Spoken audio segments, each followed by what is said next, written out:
South India shopping mall kilo sale అభిమానుల కోరికపై శ్రావణంలో కూడా ఆషాఢం ధరలకి. మన ఇండియన్ టీవీ సీరియల్స్ సినిమాలు అన్నీ వస్తాయి.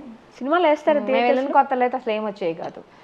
నాకు బాగా గుర్తు, నాకు పెళ్ళైన కొత్తల్లో రికార్డెడ్ కేబుల్ అని ఉండేదన్నమాట ఉగాండాలో. ఓకే, రికార్డెడ్ ప్రోగ్రామ్ వేసేవాళ్ళు. ఎలాగా ఒక సీరియల్, నేను అసలే సీరియల్స్ చూడను. ఓకే, ఒకటే సీరియల్ ని సాయంత్రం వరకు, అంటే ఇంకా మాట్లాడే మనుషులు ఉండరు, ఏముండదు, ఫోన్ ఉండదు, ఇంటర్నెట్ లేదు. ఇప్పుడు ఇంటర్నెట్ ఇప్పుడు వచ్చింది కదా, మనకే ఇప్పుడు వచ్చిందంటే వాళ్ళకి అసలు ఉండదు కదా. ఓకే, అలాగా అప్పుడు కొంచెం కష్టపడ్డాం, కానీ ఇప్పుడు అసలు అన్నీ ఉన్నాయి. నెట్ఫ్లిక్స్ అన్నీ మొత్తం, ఆహా, మా ఇంట్లో అన్నీ నడుస్తాయి, అన్నీ వస్తున్నాయి. మనకి ఇక్కడ ఏం వస్తున్నాయో సినిమాలు కూడా మీకంటే ముందు మేము చూస్తాం సినిమాని. ఎందుకంటే మాకు రిలీజ్ అవుతుంది కదా, ఫస్ట్ రిలీజ్ అవుతుంది, బాక్స్ మాకు ముందు వస్తుంది, అందుకని మేము ముందు చూస్తాం. నేను 2-3 వీడియోస్ అలా పెడితే కూడా చాలా మంది నవ్వారు, మాకంటే ముందు మీరే చూసేస్తున్నారంటే. అవును, మీకంటే ముందు మేమే చూసేస్తున్నాం. సినిమా థియేటర్స్ ఉన్నాయా మన తెలుగు సినిమాలు వేసే థియేటర్స్ ఉన్నాయి. ఓకే, ఎక్కువ అంటే తెలుగు వెయ్యర్లేండి, మన వాళ్ళు తీసుకొచ్చి వేస్తారు బాక్స్లు. అవి హిందీకి బాగుంటాయి, హిందీ ఇంగ్లీషు. ఓకే, అవి బాగా ఎక్కువ వేస్తారు. తెలుగు కొంచెం తెలుగు అసలు వెయ్యరు. అవునా? అంటే మన వాళ్ళు తీసుకొచ్చి వేయాల్సిందే, మంచి పెద్ద సినిమాలు, ఫేమస్ సినిమాలు అలాంటివి తీసుకొచ్చేస్తారు అనమాట. టికెట్ కాస్ట్ కూడా చాలా ఎక్కువ ఉంటుంది. అవునా? ఎంత ఉంటుంది? మీరు లక్ష్యం చెప్పకండి ప్లీజ్. అంత ఉండదులేండి, అంతుంటే సినిమాలకి వెళ్ళరు కదా అసలు. అదే ఒక 1000 ఉంటుంది. ఒక 1000 పర్ టికెట్. కానీ పాప్కార్న్ ప్రైస్ తక్కువ.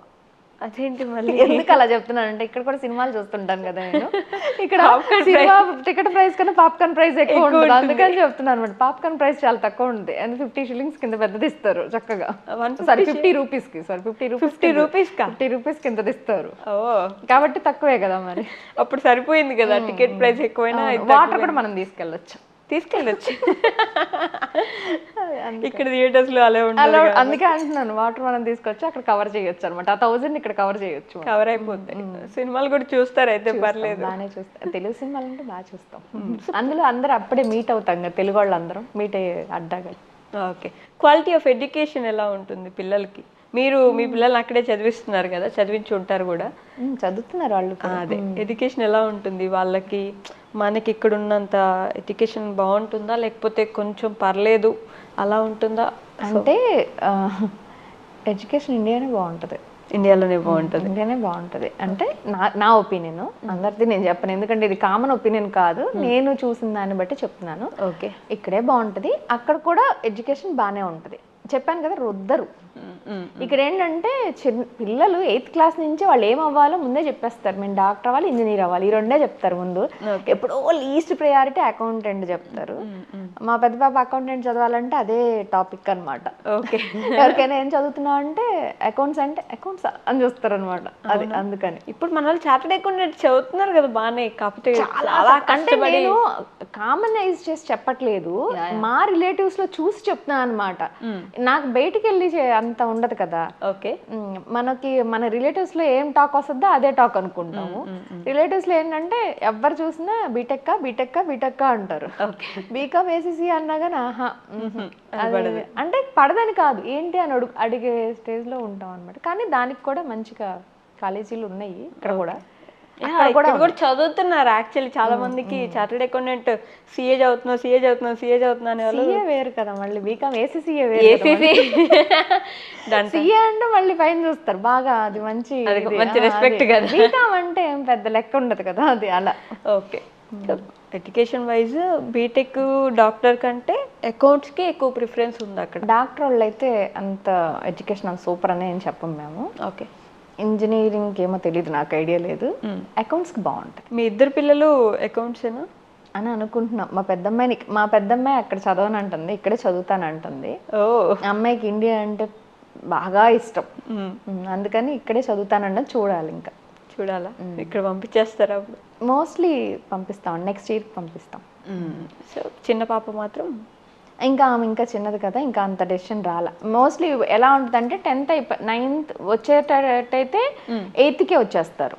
ఇక్కడే చదివేద్దామంటే 8th క్లాస్ అప్పుడే వచ్చేస్తారు, ఎందుకంటే ఈ ఎన్ఆర్ఐ స్టూడెంట్స్ అని పడిపోతే, అందుకని 8thకి వస్తారు. కాదు కూడదంటే ఇంటర్మీడియట్ అయిపోయినాక. మనకి ఇక్కడ ఇంటర్మీడియట్ 2 years, అక్కడ 3 years ఉంటుంది. 3 years 10th లెక్క కాదు వాళ్ళకి 11th 11 10 11 12 అని చదువుతారు. 11 వాళ్ళకి బోర్డ్ ఎగ్జామ్స్ ఉంటాయి. 10th బోర్డ్ ఎగ్జామ్ తీసుకోదు, 11 ని బోర్డ్ ఎగ్జామ్ గా తీసుకుంటారు. సో 12 13 ఇంటర్ అవుతుంది. అవును. Okay 3 years inter. అందుకని ఇంటర్ ఒక 1 year వేస్ట్ అవుతుంది అక్కడ జనరల్గా. అందుకని చాలా మంది ఏంటంటే 8కే వచ్చేసేసి ఇక్కడ చదువుతారు. కాదు అంటే అలా. ఓకే సో ఎడ్యుకేషన్ మన దగ్గరే కొంచెం మందే టాప్. అంత ప్రపంచం మొత్తంలో నేనైతే హానెస్ట్గా చెప్పగలను మందే టాప్. మిగతా వాళ్ళు ఏమనుకున్నా నా దృష్టిలో, అది కూడా చెప్తున్నా, నా దృష్టిలో మందే టాప్. ఇండియానే ఎడ్యుకేషన్ వైజ్ అయితే మనమే టాప్. మనమే టాప్. కొంచెం వృద్ధైనా సరే బాగానే చదివిస్తారు. మన వాళ్ళు ఇంకా అసలు చెప్పొద్దు, మన వాళ్ళు ఎడ్యుకేషన్ ఈవెన్ యూకే యూఎస్ల కన్నా నా ఫీలింగ్ మన వాళ్ళే టాప్ అని నేను ఫీల్ అవుతా. ఓకే సో వాళ్ళ కల్చర్ చాలా వింటుంటాం. ఆఫ్రికాలో ఈ పెళ్లి చేసుకోవాలంటే దానికి ముందు ఇలా చేసుకోవాలి, లేకపోతే అబ్బాయి ఇంకెవరికో వెళ్ళి తాళి కట్టాలి, ఇలాంటి కొన్ని కల్చర్స్ వింటూ ఉంటారు డిఫరెంట్గా. ఎలా ఉంటుంది వాళ్ళ కల్చర్ అసలు? మ్యారేజ్ సిస్టమ్ కొంచెం వీకే నన్ను అడిగితే. అవునా? మనంత ఇదేం ఉండదు. కాకపోతే కమిట్ అయితే మాత్రం ఇంకొకళ్ళని ఇచ్చేయరు వాళ్ళు. అంటే ఒక అమ్మాయితో వాళ్ళు కమిట్ అయ్యారంటే వాళ్ళతోనే ఉండాలి. అంటే ఇవి కూడా మనకు అంత తెలియదులేండి, మా హౌస్ హెల్పర్స్ చెప్తే వింటాను తప్పితే. అదే నేను ఇదిగో మీలాగే క్యూరియాసిటీతో అడుగుతా అసలు ఎలా ఉంటది ఏంటి అని అడుగుతుంటాను. వాళ్ళు అప్పుడు చెప్తుంటే దాన్ని మీతో షేర్ చేస్తున్నాను. మనం పర్సనల్గా వెళ్ళి చూస్తుంది ఏమీ లేదులే కానీ వాళ్ళు అలా ఉంటారు. అంటే మ్యారేజ్ సిస్టమ్ అంటే మ్యారేజ్ చాలా గ్రాండ్గా, వాళ్ళు చావు కానీ పెళ్లి కానీ చాలా గ్రాండ్గా చేసుకుంటారు. చావు కూడా చిన్నపిల్లలు చచ్చిపోయినా వాళ్ళు చాలా గ్రాండ్గా దాన్ని సెలబ్రేట్ చేస్తారనమాట. అదేంటి? వాళ్ళకి కొంచెం అది ఉంటుంది మొత్తం దాన్ని. అంటే ఈ ఏసీలో పెట్టి తర్వాత 1 week తర్వాత 2 weeks తర్వాత ఫినరల్ చేస్తారు. దానికి ఒక పెద్ద సెలబ్రేషన్ చేసి 1 week 2 weeks అంటే డిపెండ్స్ ఆన్ అందరినీ గ్యాదర్ చేసి ఫ్యామిలీ మొత్తం వచ్చి మీకు చేయాలి కదా, అందుకని అలా 1 week దాకా అయితే పెట్టి చేస్తారు. వాళ్ళకి అంత ప్రీషియస్ అనమాట అది. ఫినరల్ చేయటం అనేది చాలా గొప్ప విషయంలా చేస్తారు. పెళ్లి కూడా అంతే చేస్తారు, చాలా గ్రాండ్గా చేసుకుంటారు. మ్యారేజ్ సిస్టమ్ కొంచెం వీకే. అంటే ఏ విధంగా అని చెప్పొచ్చు? డివోర్సెస్ ఎక్కువ అవుతుంటాయనా, లేకపోతే డివోర్స్ ఉండవు? వద్దు అనుకుంటే వద్దు అంతే వెళ్ళిపోతారు. అలాంటి సిస్టమే లేదు, డివోర్స్ అని సిస్టమ్ లేదు. నాకు తెలిసి లేదు. వద్దనుకుంటే వెళ్ళిపోవచ్చా? అంటే వాళ్ళు వద్దనుకుంటే ఇంకెళ్ళిపోతారు అంతే. ఎక్కువ లేడీస్కి బర్డెన్ ఎక్కువ పడతా ఉంటుందని మా హౌస్ హెల్పర్ చెప్తా ఉంటుంది జెంట్స్ కన్నా. మా డ్రైవర్ అయితే మాకే ఎక్కువ పడుతుంది అని చెప్పి మా డ్రైవర్ చెప్తే ఎవరి వర్షం వాళ్ళు చెప్పుకుంటారు. దాన్ని మనం ఏం చేయలేం. మనం అది అంటే ఇప్పుడు పిల్లలు పుట్టేశారు అనుకోండి, వాళ్ళిద్దరు వద్దనుకొని వెళ్ళిపోతే ఎవరు? ఎక్కువ లేడీస్ చూసుకుంటారు, ఎక్కువ లేడీసే వాళ్ళని హ్యాండిల్ చేస్తారు. వాళ్ళు ఇంకొకళ్ళతో కూడా వెళ్ళొచ్చు. ఆ ప్రకారం చూస్తే చట్టం కూడా వీక్గా ఉన్నట్టే కదా అక్కడ. మ్యారేజ్ సిస్టమ్ అయితే కొంచెం వీకే మరి అక్కడ. అంత స్ట్రాంగ్ మనలాగా అంత స్ట్రాంగ్ కాదు. కానీ పెళ్లి చేసుకోవడం మాత్రం భారీగా బడ్జెట్ పెట్టి చేసుకుంటారు. పెళ్ళిళ్ళు చాలా గ్రాండ్గా చేసుకుంటారు. ఆఫీస్లో లీవ్లు అడగటం కానీ చాలా ఉంటాయి అక్కడ కథలు. చాలా బాగుంది. ఓకే విడిపోవాలనుకుంటే విడిపోవడమే. వాళ్ళు మ్యూచువల్గా అలాగా అనుకుంటారు. డైవర్స్ ఉండదని అనుకుంటారు. ఓకే ఫ్యూనరల్స్ ఒక 1 week పెట్టి, ఫ్యూనరల్స్ కూడా బాగా గ్రాండ్. 3 points నన్ను ఈవెన్ నేను కూడా ఫినరల్ దగ్గర కొంచెం అంటే ఎలా వీళ్ళు ఇప్పుడు ఒక చేయాలి అంటే ఫినరల్ చేయాలి అంటే అందరి దగ్గర మనీ కలెక్ట్ చేస్తారు ఆఫీస్లో. ఎవరందరి దగ్గర? బయట వాళ్ళకి సంబంధం లేదు. ఫర్ ఎగ్జాంపుల్ మా ఆఫీస్లో ఒక ఆయన వాళ్ళ ఫాదర్ చనిపోయారు. ఆ ఫాదర్ చనిపోయారంటే ఆ ఫినరల్ చేయాలంటే అందరి దగ్గర మనీ కలెక్ట్ చేస్తారు. మీ దగ్గర కూడా? మీరు ఎందుకు ఇవ్వాలి వాళ్ళ ఫ్యూనరల్కి? అది వాళ్ళు అలా పెట్టుకుంటారు అంతే. ఇలాగ మా చనిపోయారు ఇవ్వండి అని అంటారనమాట. మనం కూడా అది ఇస్తారు. అప్పుడు మీరు ఇస్తారు. అదే అలా ఎంత పెద్దోళ్ళైనా అది చేస్తారు ఆ పని. ఇప్పుడు అకౌంట్స్ జాబ్ కూడా మంచి రిచ్ ఉంటారు కదా వాళ్ళు, బాగానే ఫైనాన్షియల్ గా అఫోర్డ్ చేయగల ప్లేస్ లో ఉన్నా అది అలా చేస్తారంట. ఏమైనా దాని వెనక శాస్త్రోక్తంగా ఏమైనా ఉందా?